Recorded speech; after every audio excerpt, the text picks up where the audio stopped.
حضرت سیدنا امام زین العابدین رضی اللہ تعالی عنہ کا یہ انداز جس کو آپ نے پیش کیا وہ قرآن مجید برہان رشید کی آیات ہیں. کشف الغمہ رافضیوں کی کتاب ہے، اس کتاب کے اندر تفصیل سے اس چیز کا ذکر کیا گیا ہے کہ حضرت امام زین العابدین رضی اللہ تعالیٰ عنہ کے پاس کچھ لوگ آ گئے جن کا تعلق عراق سے تھا، اور آ کر حضرت امام زین العابدین رضی اللہ تعالیٰ عنہ کی خدمت میں بیٹھ کر انہوں نے کچھ ایسے کلمے بولنے شروع کر دیے. کچھ باتیں حضرت صدیق اکبر رضی اللہ تعالیٰ عنہ کے خلاف کی، کچھ باتیں حضرت عمر رضی اللہ تعالیٰ عنہ کے خلاف کی، کچھ باتیں حضرت عثمان غنی رضی اللہ تعالیٰ عنہ کے خلاف کی. مقصد کیا تھا؟ ہم یہ باور کرائیں کہ ہم محبان اہل بیت ہیں، اور یہ جن کے ہم نام لے رہے یہ تمہارے دشمن تھے اور ہم بھی تمہارے دشمنوں کو دشمن سمجھتے ہیں. اس انداز میں جب وہ رافضی حضرت امام زین العابدین کے پاس اپنی بات کرنے لگے تو حضرت امام زین العابدین نے ان کو جس انداز میں روکا اور رد کیا وہ بڑا مثالی انداز. کشف الغمہ میرے پاس وہ اربلی کی کتاب موجود ہے جس میں پورا تفصیل سے اس چیز کو لکھا گیا کہ جس وقت ان لوگوں نے اپنی بات شروع کی حضرت امام زین العابدین نے روک لیا. پر میری ایک بات سن لو، پھر تم جو کہتے ہو میں سنوں گا. پر میں قرآن مجید برہان رشید کی ایک آیت کے بارے میں تم سے پوچھنا چاہتا ہوں، تم مجھے جواب دو. اب وہ کہنے لگے ہاں ٹھیک ہے پوچھو، کیا پوچھنا چاہتے ہو؟ تو حضرت امام زین العابدین رضی اللہ تعالی عنہ نے سورہ حشر کی آیات پڑھی اور ان سے یہ پوچھا. فرمانے لگے قرآن مجید برہان رشید میں اللہ کا فرمان ہے للفقراء المہاجرین، یہ چیز فقراء کے لیے ہے، مہاجرین کے لیے ہے. الذین اخرجوا من دیارہم واموالہم، وہ جنہیں نکالا گیا تھا اپنے گھروں سے اپنے مالوں سے، گھر بھی انہوں نے چھوڑے مال بھی چھوڑا، نکل گئے مکہ شریف سے مدینہ شریف کی طرف. ان کے دل میں نکلتے وقت خیال کیا تھا؟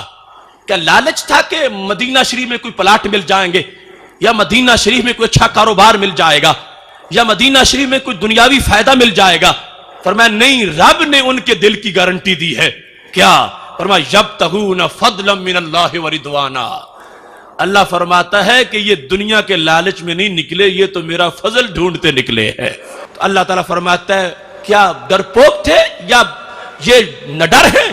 فرمایا ینصرون اللہ ورسولہ، اتنے بہادر ہیں انہوں نے رب کی بھی مدد کی ہے، رب کے نبی کی بھی مدد کی ہے. یہ 4-5 صفات پہلے کے نکلے ہیں، پھر اللہ کا فضل ڈھونڈتے ہیں، رضا ڈھونڈتے ہیں، پھر اللہ کی بھی مدد کی یعنی اللہ کے دین کی مدد کی، رسول اللہ صلی اللہ علیہ وسلم کی مدد کی. تو پھر رب خلاصہ کیا ہے، انہیں کیا کہیں؟ اللہ فرماتا ہے اولئک هم الصادقون، یہ سارے ہی سچے ہیں، یہ سب سچے ہیں. اب یہ وحی ہے، اللہ کا فرمان ہے. سورہ حشر کی آیت نمبر 8 ہے. حضرت امام زین العابدین کا عجیب انداز استدلال. آپ نے آیت پڑھ کے فرمایا انتم ہم، یہ تمہاری شان میں آیت اتری ہے؟ اے صدیق و عمر کے خلاف بک بک کرنے والوں، یہ مجھے بتاؤ یہ آیت تمہارے بارے میں اتری ہے؟ تو کہنے لگے نہیں نہیں نہیں، یہ تو ہمارے بارے میں تو نہیں اتری، کیونکہ ان کی عمر بتا رہی ہے وہ پیدا ہی نہیں ہوئے تھے اس وقت. تو اب کہتے ہیں ہمارے بارے میں تو نہیں اتری. تو حضرت امام زین العابدین نے فرمایا چلو میں ایک اور آیت پڑھتا ہوں، اس کے بارے میں بتاؤ. اگلی آیت جو انصار کے بارے میں وہ بھی پڑھ ڈالی. کہنے لگے اللہ فرماتا والذین تبوؤا الدار والایمان من قبلہم، وہ لوگ جنہوں نے دار کو گھر بنایا، دار مدینہ شریف کا نام ہے، والایمان ایمان کو گھر بنایا، ایمان بھی مدینہ شریف کا نام ہے. فرمایا جنہوں نے ایمان میں رہائش اختیار کی اور دار میں من قبلہم، ان مہاجرین سے پہلے، یعنی جو پہلے وہاں آبادی تھی انصار، وہ کون ہیں؟ اللہ ان کے دلوں کی بھی بات وحی میں لا کے ہمیشہ کے لیے ان کی عظمت کو ظاہر فرماتا ہے. فرمایا یحبون من ہاجر الیہم، اتنے مخلص ہیں دین کے لیے کہ ہجرت کر کے جانے والوں کو انہوں نے محبوب بنا رکھا ہے. اب دیکھو نا، تھوڑی سی آبادی دوسری کسی شہر میں آ جائے تو لوگ ناکے لگا لیتے ہیں. ہمارے پاس تو اپنے شہر کے لیے جو ذخیرہ ہے تھوڑا ہے، ہم ان کے خرچے کہاں سے پورے کریں؟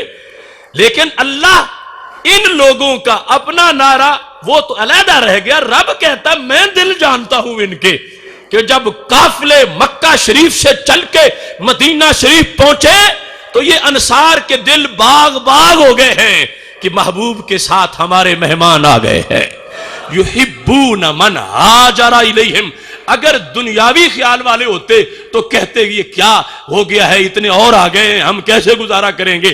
اللہ فرماتا ہے میں رب ہو کے جانتا ہوں کہ دلوں میں جذبے کیا تھے۔ یحبون من ہاجر الیہم، کہ جو ہجرت کر کے آ رہے ہیں یہ ان سے بڑا پیار کرتے ہیں۔ پھر ولا یجدون فی صدورہم حاجۃ مما اوتوا ویؤثرون علی انفسہم ولو کان بہم خصاصہ، فرمایا انہیں جو کچھ دیا گیا ان کے دلوں میں مال کی کوئی رغبت ہی نہیں ہے، اور جب موقع آتا ہے تو یہ اپنے آپ کو پیچھے رکھتے ہیں، اپنا مال اپنے مہاجر بھائیوں کو دے دیتے ہیں۔ اب یہ آیت امام زین العابدین جن کے گھر قرآن اترا ہے وہ رافضیت کے بیماروں کے سامنے دلیل کے طور پر قرآن پیش کر رہے ہیں، فرمانے لگے یہ اللہ کا فرمان ہے وَمَن یُوقَ شُحَّ نَفْسِهِ، جسے نفس کی لالچ سے بچا لیا گیا ہے۔ یہ انصار یہ ان کا کیا منصب ہے؟ اللہ فرماتا ہے فَأُولَئِكَ هُمُ الْمُفْلِحُونَ، یہ ہیں کامیابی پانے والے۔ اب پہلی آیت کے بعد میں اولئک هم الصادقون، یہ سارے سچے ہیں۔ اب فرمایا اولئک هم المفلحون، یہ انصار سارے فلاح پانے والے ہیں۔ اب صحابہ کے دو طبقے ہیں، ایک انصار دوسرے مہاجرین۔ اب یہ آیت جب انصار والی پڑھی، حضرت امام زین العابدین رضی اللہ تعالیٰ عنہ نے فرمایا انتم ہو، یہ تمہارے حق میں اتری تھی؟ تو کہتے ہیں نہیں نہیں ہمارے بارے میں تو نہیں اتری۔ تو آپ نے فرمایا دو آیات میں نے پڑھی، میں نے تم سے پوچھا، اگلی میں پڑھ رہا ہوں، اب نہیں پوچھوں گا، اب اپنا فتویٰ دوں گا۔ تیسری کیا پڑھی؟ فرمایا والذین جاؤوا من بعدہم، وہ جو آئے ان کے بعد، انصار و مہاجرین کے بعد، انصار و مہاجرین کے بعد اب قیامت تک کے مسلمانوں کی جو آیت ہے وہ حضرت علی کے پوتے نے پڑھ کے کہا لستم من الذین، پہلی بھی تمہارے بارے میں نہیں تم خود کہتے ہو، دوسری بھی تمہارے بارے میں نہیں تم خود کہتے ہو، تیسری جو قیامت تک کے مسلمانوں کے بارے میں ہے میں کہتا ہوں تمہارے بارے میں نہیں، اس واسطے کہ تم ابو بکر و عمر کا بغض رکھتے ہو، اور اللہ فرما رہا ہے مومن وہ ہے جو ان سے پیار کرنے والا ہوتا ہے۔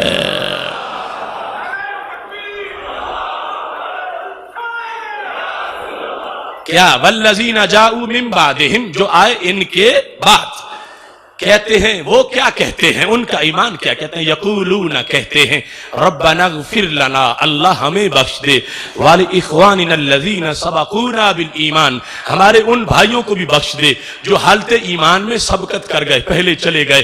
پھر وہ کیا کہتے ہیں ولا تجعل فی قلوبنا غلا للذین آمنوا، اے اللہ ہم پیدا ہوئے اب، ہم سے پہلے جو مومن ہیں ان کے بارے میں ہمارے دلوں میں کھوٹ نہ رکھ، ان کے بارے میں ہمارے دلوں میں بغض نہ رکھ۔ امام زین العابدین کہنے لگے وہ تھے انصار، وہ تھے مہاجرین، اب بعد والے یہ ہے تیسرا طبقہ جو قیامت تک جائے گا، اور ان کی شناخت کیا ہے کہ یہ کہیں گے کہ اے اللہ جو پہلے ہیں، اب اس وقت پہلے ہیں انصار، پہلے ہیں مہاجرین، فرمایا رب کے قرآن میں جو حلالی ہے ان کی علامت بیان یہ کی گئی ہے کہ وہ رب سے یہ دعا مانگیں گے کہ اے اللہ کبھی بھی ہمارے دل میں ان پہلوں کی کھوٹ پیدا نہ فرما، یہ جو پہلے انصار و مہاجرین ہیں ان کے بارے میں ہمارے دل کے اندر کسی طرح کی کوئی کدورت پیدا نہ کر۔ فرمایا قیامت تک کے لیے ایمان کی شرط یہ ہے کہ اسے یہ قرآن مومن قرار دے گا جو صدیق کے بھی نعرے لگا رہا ہوگا، فاروق کے بھی نعرے لگا رہا ہوگا۔ اور پھر آمنو میں سارے آ گئے، علی علی کر رہا ہوگا، عمر عمر کر رہا ہوگا، صدیق صدیق کر رہا ہوگا، یہ علامت ہوگی تو پھر جا کر ایمان سلامت ہوگا، ایمان مانا جائے گا۔ لہذا خارجیت اور رافضیت کہ جتنے بھی جراثیم تھے اہل بیت اطہار کی فکر کی برسات نے ان کے لحاظ سے اپنا کلیئر نظریہ دے دیا۔ امام زین العابدین نے اور اب نکل جاؤ میرے دربار سے، میں تمہارا منہ دیکھنا نہیں چاہتا، تم میرے ساتھ محبت ظاہر کر کے تم میرے دادا جی کے لیڈروں پر تنقید کرتے ہو کون سکتے ہو تم جو میرے سامنے یہ بکواس کرو؟ فرمایا علی کا پوتا صدیق و عمر کے بارے میں تنقید نہیں سن سکتا جن کے قصیدے رب کے قرآن میں پڑے ہیں۔ یہ حضرت امام زین العابدین کا وہ خطبہ جو کشف الغمہ اربلی جو ان کا مجتہد ہے، رافضیوں شیعوں کی کتاب کے اندر یہ تفصیل سے لکھا ہوا ہے کہ اس انداز میں آپ نے قرآن پڑھا، اور یہ ہے شان اہل بیت، اور یہ ہے شان صحابہ، اور یہ ہے محبت، اور یہ ہے قلبی رغبت، اور یہ ہے پیار۔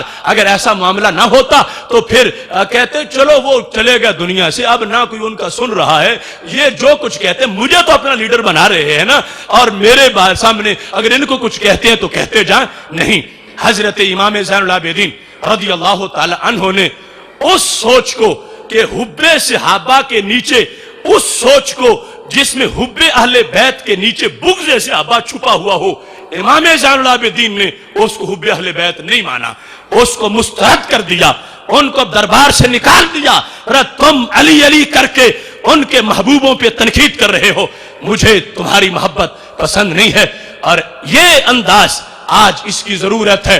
دو فتنے، ایک نام صحابہ کا لے کر محبت اہل بیت جو ہے اس کے لحاظ سے جو ان میں کمی ہے بلکہ موجود نہیں، اس جرم کو چھپانے کے لیے حب صحابہ کی چادر لیتے ہیں، اور دوسرے جو حب صحابہ کے چور ہیں وہ حب اہل بیت کی چادر لینا چاہتے ہیں۔ ہم قرآن و سنت سے جو فکر ہے اہل بیت کی وہ پیش کر رہے ہیں، وہ بتا رہے ہیں کہ وہی حب اہل بیت ہو سکتی ہے جہاں حب صحابہ ہے، اور وہی حب صحابہ ہو سکتی ہے جہاں حب اہل بیت موجود ہے۔ امام زین العابدین کی سوچ پر کروڑوں مفکرین وارے جا سکتے ہیں اور کروڑوں علماء قربان کیے جا سکتے ہیں۔ امام زین العابدین اپنے دربار سے رافضی کو دھکا دے کر نکال کر یہ بتا رہے تھے میں خارجیوں کا اعلی کار نہیں ہوں، میں تو نبی کی نبوت کا جو فیض ہے اس کا بانٹنے والا ہوں، اور یہ واضح کر دیا کہ یہ ایک سازش ہے، فتنہ ہے۔